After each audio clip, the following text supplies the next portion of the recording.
Session 7, Releasing Your Brakes. When I began studying negative emotions many years ago, the most critical point I discovered was that you cannot make any progress toward health, happiness, love, and fulfillment of your potential as long as you insist on keeping your negative emotions intact. Now, the only good thing about negative emotions, if there is any good thing at all, is that negative emotions are not permanent. Even according to Sigmund Freud, there is no permanent place for negative emotions in the subconscious. In other words, they are unwanted visitors. They are negative habits or negative response patterns that can be eliminated. And the starting point of eliminating them is understanding where they came from.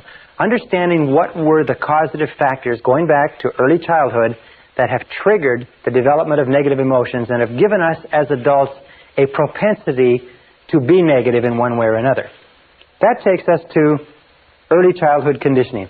Remember, we said before that the starting point of inhibitive and compulsive negative habit patterns was destructive criticism. Destructive criticism is the great destroyer. Destructive criticism destroys people on the inside and leaves them walking around on the outside.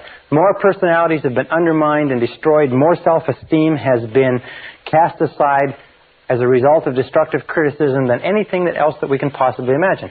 So destructive criticism is the great killer. Now, why is it so bad? Well, we know that children as infants, children as they're growing up, have a tremendous need for love and approval from their parents. In fact, many psychiatrists and psychologists have said that the number one reason for mental illness in adulthood is withdrawal of love, or love withheld. We know that any prestigious person, any person who is important to a child, has an inordinate impact on that child, and that children up to the age of 6 years have very little ability to discriminate between valid and invalid criticism.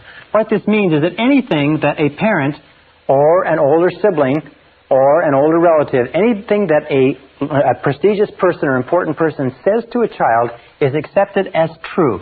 It's accepted as a valid representation of reality. If a mother says you're a bad boy, if daddy says you're lazy, if someone says that you're not dependable, if someone says you're stupid or you're clumsy or you're ugly, the child has no capacity whatever to discriminate between valid and invalid. The child accepts that as a true representation of reality. It bypasses the conscious mind, goes straight into the subconscious, and is stored. Many of us as adults are still living on the basis of negative information that was programmed into us when we were children. And then as adults, what do? We say, well, that's just the way I am. Or, I've always been that way. Or some people even say, well, it runs in the family. Your father was like that, children are like that. Or your mother was like that, and so on. But where did it come from? None of these things run in the family. For instance, when I was growing up, my parents had gone through the Depression. And the Depression had made an inordinate impact on them. So whenever we talked about buying anything, all the time I was growing up, my parents would become very, very tense, and they said, we can't afford it. We can't afford it. We can't afford it. We can't afford it. They had this lack mentality, this we can't afford it mentality all their lives. And I grew up, so even though I've never experienced the Depression, and you've never experienced the Depression in most cases, 10, 20, 30, 40 years later, we're still saying, I can't afford it. I can't afford it. I can't afford it. We're still going on the basis of those critical remarks, those emotionalized remarks that our parents said. Maybe your parents said, as my father told me over and over again, you never finish anything you start. You never finish anything you start. You never finish anything you start. Or you're lazy. You never finish anything you start. Do you know, when I was an adult, I had a terrible time finishing things that I started. As I would get close to the end of a task, I would actually begin to seize up and look for every single excuse to procrastinate and delay. Now, the second factor that predisposes us to negative emotions is lack of love. We know that children's personalities develop to the degree to which they receive a high quality and a high quantity of love from their parents. There's a one-to-one relationship between the amount of love, the quality and quantity of love, and healthy personality. That love withdrawn or deprivation of love is the key cause of unhappiness, negativity, and mental illness in adulthood. Now, in order for a child to feel truly loved, the child must have high self-concept parents, and most of us, unfortunately, had parents that were the victims of their parents and the victims of their parents. What one of the writers says, everybody is a victim of a victim. We are all victims of victims. In other words, parents meant to raise us the best way they could, but they were victims of victims themselves. Now, in order for a child to feel fully loved, three conditions have to exist. Number one condition is that parents must love themselves. Parents must love themselves. Remember, you can never give any more love to others than you have for yourself. If you don't love yourself, you can't love your children. If you have a little bit of love for yourself, you have to spread it over your children. If you have a little bit of love for yourself and that's all taken up by your husband or your wife, then sometimes, even though you want to love your children, you don't have the love. Even if your parents wanted to love you, in many cases they didn't have the love to give. Why? It's because they never got it when they were growing up. The second requirement is that parents must love each other. In order for a child to grow up feeling self-confident, to grow up feeling loved, to grow up feeling safe and secure, he or she must grow up in an environment where the parents love each other. There is nothing that is more frightening to a child than to grow up in a household where the parents are fighting with each other, where the parents don't love each other, where there's difficulty, because the child always has a tendency, first of all, to be a victim, in that the child is shouted at and screamed at, and the child believes that the reason my mommy and daddy are fighting is it's my fault. Now, interesting research, since there are so many single-parent families today, interesting research shows that when one of the parents leaves as a result of a separation or a divorce, the remaining child or children are invariably convinced that the reason the other parent left was because of something they did. And it's critical, if a marriage or a relationship is going to end and one is going to leave, that the remaining parent tell the children over and over again that the reason the relationship didn't work out has nothing to do with you. It has only to do with me and daddy or me and mommy. It has nothing to do with the child. The child needs to hear it many, many times before the child feels confident and secure. And of course, it's always better that a child be raised in a home with one parent that loves them rather than two parents that don't love each other. Now, the third condition that must be fulfilled if lack of love is not to exist is that parents must love the child. Parents must love the child. Well, this seems pretty obvious. I mean, it's pretty logical. The fact of the matter is, though, and this is the hardest thing for you or I as adults even to think about, but it is possible that our parents didn't love us. Not that they didn't intend to. I mean, they meant to love us, and they wanted to love us, and they had us intending to love us, and so on, but simply because they had conflicts with each other, and they had unresolved problems with their parents, and they had the war and the depression, and they had their careers, and they had other responsibilities, they just never got around to it. You see, that was the difficulty. They meant to, but they never got around to it. The only way that you can really love a child is by spending a high quantity and high quality of time with the child. High quantity, high quality with the child. 10 minutes a day doesn't do it. Children consider themselves valuable to the degree to which the most important people in their lives spend time with them. If the most important people in their lives, their parents, only spend a little time with them, the children conclude that the reason for that is because they are defective. There is something essentially wrong with them, and that's why their parents don't spend time with them. The children don't think rationally, they think purely emotionally. They only think if the parent is here, he loves me or she loves me. If the parent doesn't spend time with me, he or she doesn't love me. So if any one of those three conditions or more existed when you were growing up, the parents didn't love themselves, the parents didn't love each other, or maybe the parents didn't love you because they never got around to it, although they meant to, then you will have grown up in conjunction with destructive criticism with what is called guilt. Now, what is guilt? Well, guilt is a feeling of not being worth very much. Where do we get this feeling? Well, when we're continually criticized by the important people in our lives, and simultaneously we are not given the amount of love that we need, we feel that we're not worth very much. We feel that we are worth less. And a feeling of guilt leads to a feeling of worthlessness. Worthlessness. And guilt, the feeling of worthlessness, is the underlying fundamental problem of the 20th century. It is the main source of mental illness. It is the main source of problems in relationships. It's the main source of psychosomatic illness. It is the main source of most of the problems that beset our society, is this deep down feeling of guilt and worthlessness, which is expressed or unexpressed in the thought or the attitude, I'm not good enough. I'm not good enough. I'm not good enough. You know, we talked about self-esteem and how important it was. Self-esteem means I like myself. I like myself. I like myself. I like myself. People who've been raised with destructive criticism and lack of life not only don't like themselves, they don't feel that they're good enough for anybody or anything, and in many cases, they are plagued by self-hatred. They hate themselves. Self-hatred or self-condemnation. And you will see this will come out in their conversation, and it will come out in their relationships with other people. People who hate themselves, even though they want to have good relationships with other people, are simply not capable of it. People who don't feel that they're good enough for anything will always bring it to the surface. It will always be a problem. Now, what are the main reasons for guilt? Actually, where does guilt come from? Guilt comes from three negative sources. Negative parents, negative influences, or negative religion. One of the three. Any one of the three uses guilt, and guilt is used or practiced, especially by parents and by some religious denominations, for two reasons. One is punishment. Guilt is used to punish us. When we're growing up, it's the easiest way to punish a person is to make them feel bad. So our parents make us feel bad by physically punishing us or by verbally abusing us. And punishment is a very good way to gain conformance. Punishment is a very good way to get people to do what you want. The second reason why guilt is used when it's consciously practiced, and some organizations practice it consciously, is for control. Emotional control especially, because if you can emotionally control a person with guilt, you can manipulate their behavior.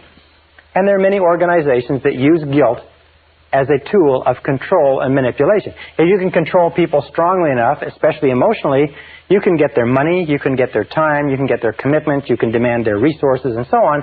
And many organizations use punishment, use guilt as a tool for doing this. Many of the charities that advertise on television, especially charities for very needy causes involving children or disabled people, use the feeling of guilt. You're doing so well, you should feel guilty for these people who are suffering, therefore send us some money, and that will take care of your guilt for a little while, until we get you on our mailing list, and so on. So guilt is a standard. Why is it that guilt is so commonly used? Well, first of all, because almost all of us have it to a greater or lesser degree, and number two, it's easy.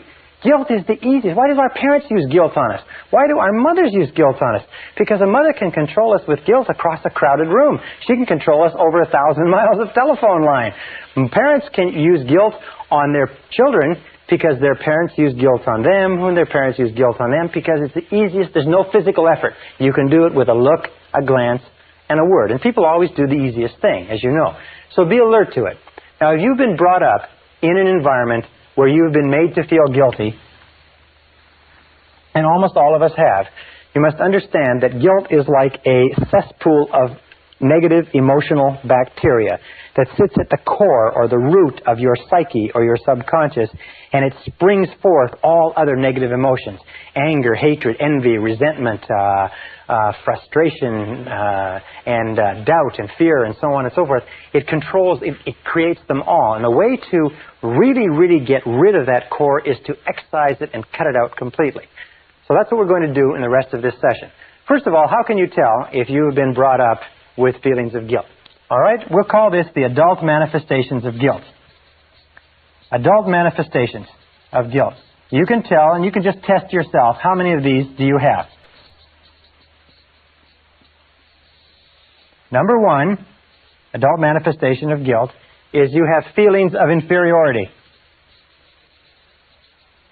Feelings of inferiority, feelings of inadequacy, and feelings of undeservingness. In other words, you don't feel that you deserve good things to happen to you. If a person has been brought up with destructive criticism, made to feel guilty, then when they do succeed, even with tremendous effort later on in life, they have a terrible tendency to feel that they don't deserve it. This is called, by the way, fear of success. Fear of success is just another way of saying that a person who has been conditioned to believe themselves to be unworthy or not good enough feels very, very uncomfortable when they experience success. They feel very, very tense and uneasy. As a matter of fact, if they feel too much tension, they'll start snorting coke, drinking too much alcohol. They'll engage in self-destructive behaviors. They'll have a tremendous, overwhelming feeling of anxiety, like somebody's going to find them out. There's a book on the bookstands that says, if I'm doing so well, how come I feel like an imposter? They have what is called the imposter syndrome. Have you ever been successful at something and people come up to you and say, boy, you did a great job at that, or that's wonderful, even if you had worked hard at it, and you felt like they were going to find you out? You felt like You know, they would find out that you weren't really that good, that it was just a fluke, it was just an accident. And of course, that's what people say. They say it was just a fluke. It was just an accident. You know, I don't know how it happened. I'll blow it next time. They do everything possible to get away from this feeling of inferiority and undeservingness. So be alert to that. Now, the second adult manifestation of guilt is destructive self-criticism. There is a line from one of the poets that says, "Those to whom evil is done do evil in return." Children at a very early age, sometimes at the age of 2 or 3, begin to run themselves down, tear themselves down, even to hit themselves and physically punish themselves if they're criticized enough.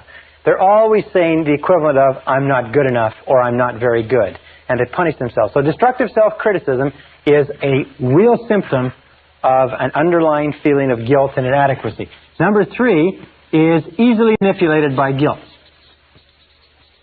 People can pull your guilt strings. Very simple.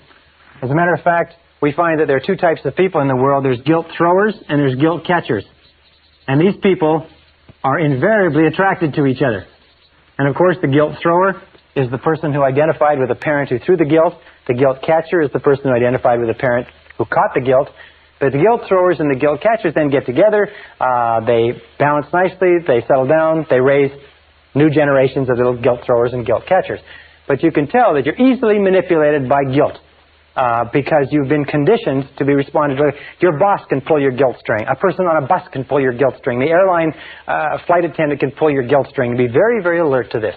The third manifestation, or the fourth manifestation of guilt, is that you use it. You use guilt and blame generously. Why? Well, it's been worked on you, you work it on them. I mean, if exchange is a fair deal. You use guilt and blame generously. It becomes the basis of your relationships with other people. Because when something goes wrong, you pin the rap on them. Something goes wrong, you blame someone. Instantly there's a problem, you look around to see who's to blame. They did an interesting experiment in Candid Camera a few years ago where they took and they put a patch of ice on a sidewalk where it shouldn't be. It wasn't that cold, but they froze the ice. And then they watched how people would react as they walked along. And they'd be walking along, and they'd hit this patch of ice in it, and they'd grab their balance, and they'd turn around. The first thing they'd do is they'd look at the person closest to them, and they'd glare at them, as if they're furious. In other words, they looked at somebody to blame. Now, if there wasn't anybody within 10 or 15 feet, they would get their balance back again. They'd look around. There'd be nobody around them, and they'd kick the ground and stomp on the ground and walk away. See, our natural tendency whenever anything goes wrong is to look for someone or something to blame, especially if we've been brought up being blamed continuously. And the fifth manifestation is what is called victim language. Now, remember we talked about the law of concentration. It says whatever you dwell upon grows.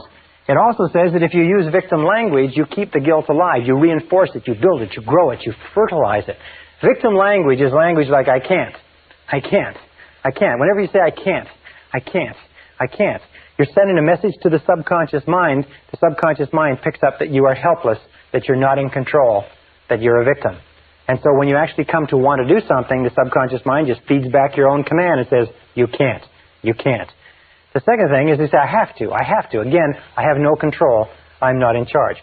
But here's 2 other expressions of victim language that you've got to be careful of. And it's this one, I'll try. I'll try. Whatever it is, I'll try. What does the words I'll try mean? Well, let me tell you what they mean. They mean I'm going to fail, and I'm telling you in advance so that you can't come back on me. In other words, you say, well, I'll try to be there on time, but what you're saying is I'll probably be late, and there's no point. You can't come back on me because I said I'd try. Whenever a person says I'll try, they are excusing failure in advance. If you went to the doctor and the doctor did an examination and checked you all over and looked at you and came back and said, well, geez, you're in terrible condition. We're going to have to do triple bypass surgery and get you over to the hospital right now. I'm surprised you even made it in. And you say, well, geez, doctor, I sure hope you'll do a good job. And he says, I'll try. And he says, I'll try. He said, wait a second. Maybe I got to get a second opinion. You go to a lawyer.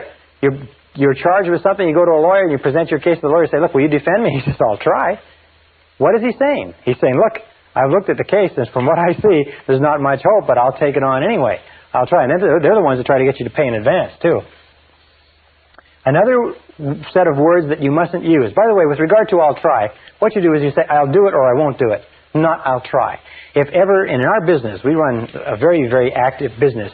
Whenever we call somebody up and we ask them, can we get this or that, and they say, well, I'll try to have it to you by Friday, or I'll try to get it done on time, we instantly know that they're telling us that they want off the hook, they're not going to do it. And so we never let anybody get away with I'll try. We say it has to be done or not, and we want a guarantee. And if necessary, we'll go and pick it up. But whenever they say I'll try, what they're doing is they're sloughing you off. So be alert to that. And the other words are I wish. A wish, as they say, is a desire or a goal with no energy behind it. I wish. What does I wish mean? I wish means that I would like to have something, but I know I never can. When you say, I wish I could lose weight, what does it mean? The unspoken words are, but I know I can't. Why can't you? Because of the excuses that you have and the metabolism that you have and the problems and so on. There's always reasons because you have to go out and so on. I wish I could quit smoking. I wish I could get fit. I wish, I wish, I wish. Whenever you use the words I wish, you signal to the subconscious that this is something that you do not believe it's possible for you to achieve or acquire. The subconscious then completely discards it as a goal and gives you no energy, no motivation, no drive, no desire to accomplish it. So be very, very alert to victim language. Be alert to the expression, yes, but. Oh, I do it, yes, but. Oh, someone says, why don't you do this? You say, yes, but. The word but, by the way, is the great eraser. When a person says, you could certainly increase your income or increase your output or be a better person or happier or lose weight or whatever else it happens to be, and you say yes, but, what you're saying is you're erasing the whole statement that has gone before. You send a message to your subconscious that says, no possibility, make no effort, focus no energy, commit no capacity to the accomplishment of this goal. So people who've been brought up feeling guilty have 5 qualities or 5 adult manifestations. One is they feel inferior, they feel inadequate, they feel like they don't deserve good things to happen to them. You're very alert to that. Number 2 is they run themselves down continually. They use destructive self-criticism. Number 3 is they use guilt and blame on themselves and on others. Number 4 is they're easily manipulated by guilt. Number 5, they use victim language. So let's go and say, how do we get rid of guilt? Isn't it amazing how this board just clears? Isn't that amazing? It's absolutely vanishing. We have a sort of a magic wand that we wave when I go over and sit on that desk. Okay, how do we rid ourselves of guilt? Ridding yourself of guilt. Here's the process. It's got a few really critical steps. Number 1, top of the list, eliminate destructive self-criticism. Eliminate destructive self-criticism. In other words, never say anything destructively critical about yourself. Just don't say it. Here's the basic rule. Since your subconscious accepts whatever you say as true, as being a command, what you do is you don't say anything about yourself that you do not sincerely desire to be true. Don't say, I'm fat, I'm tired. Don't say, I can't, or I have to. Don't say anything unless you want it to be true. Remember, the words that come after the word I are the words that your subconscious records as commands, except for when you say, I wish or I'll try. So eliminate destructive self-criticism. Only speak in positive terms about yourself. I like myself. I like myself. I can do it. I will do it. I choose to do it. But not I can't or so on. Number 2 is refuse to be manipulated by guilt. Refuse to be manipulated by guilt. Because every time you allow somebody to manipulate you by guilt, you know what happens? You reinforce and make stronger the effect or the influence of guilt in your life. Now, when I grew up in a family that was greatly influenced by negative religion. As a matter of fact, my mother, God bless her, had a black belt in guilt, and she did a superb job on it. And it took me years to get over it. When I got married to Barbara, she'd also come from the same sort of family. So we have to come back, and we have a beautiful response. Whenever the other of us falls back into old patterns, we say, you're not trying to make me feel guilty, are you? You're not trying to make me feel guilty, are you? That's a beautiful way to do it. Just say, you're not trying to make me feel guilty, are you? And refuse to let people manipulate you using guilt. Number 3 is refuse to use guilt and blame. And announce that you're not going to use it. Refuse to use it on other people.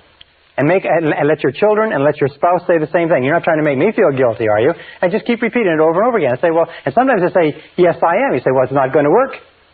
It's not going to work anymore. You see, guilt only works as long as you don't know that it's being used on you. Number 4 is what we call the law of forgiveness. This is the most important of all. It's really the core, it's the guts of this whole session. The law of forgiveness simply says that you are mentally healthy to the degree to which you can freely forgive and forget grievances against you. That your ability to forgive others is the key determinant of your happiness and success in life. Your ability to forgive others is the key way to eliminate guilt. Your willingness to forgive others and to let go past grievances is the single most important determinant of whether or not you are a fully integrated, fully functioning adult human being. Because the tendency to blame and to hold grudges is a childlike, pathological tendency that is possessed by all people who are mentally ill. The ability to let go of grudges, to forgive freely, is the mark of the truly enlightened human being. Now, if you accept that as true, there's 4 people that you have to forgive. Number 1 is forgive your parents. Forgive your parents for everything that they've ever done that hurt you. Most of our research shows that almost all of our adult problems trace back to being unwilling or unable to forgive our parents for something that they did that hurt us. Forgive them 100%. Write to them, telephone them, tell them, or at the very least, forgive them in your heart, but forgive your parents. Number 2 is forgive others. Forgive everyone else.